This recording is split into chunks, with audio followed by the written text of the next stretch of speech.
നിന്റെ പുത്രൻ സ്നേഹപൂർവം ഞങ്ങൾക്ക് വേണ്ടി മനുഷ്യാവതാരം ചെയ്യുകയും ഞങ്ങളെ രക്ഷിക്കുവാനായി സ്വയം പരിത്യജിച്ച് ശരീരത്തിൽ പീഡയേൽക്കുകയും ചെയ്തു.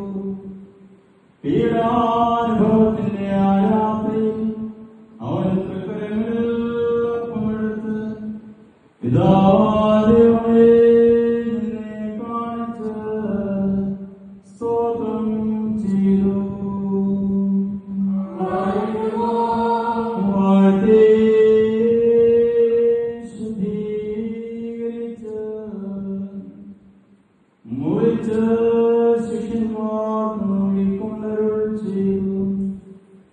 വാങ്ങിയിൽ നിന്ന് ഭക്ഷിക്കുകയും ഇത് എന്റെ ശരീരമാകും.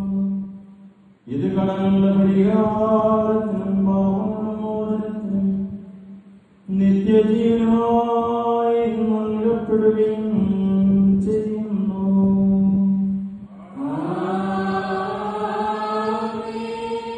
അപ്രകാരം തന്നെ അവൻ കാസായം എടുത്ത്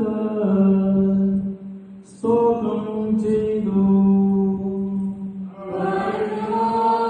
വാഴ്ത്തി ശുദ്ധീകരിച്ച്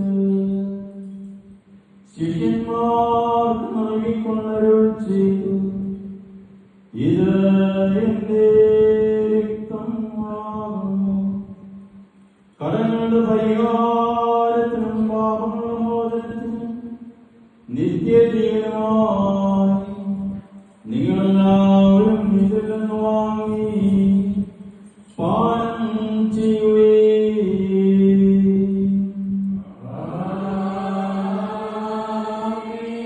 ഈ വിശുദ്ധ രഹസ്യത്തിൽ പങ്കെടുക്കുമ്പോഴൊക്കെ എന്റെ മരണത്തെയും പുനരുത്ഥാനത്തെയും ഞാൻ വരുന്നവരെ നിങ്ങൾ അനുസ്മരിക്കുകയെന്ന് നമ്മുടെ കർത്താവിന്റെ സ്നേഹന്മാരോട് കൽപ്പനയാ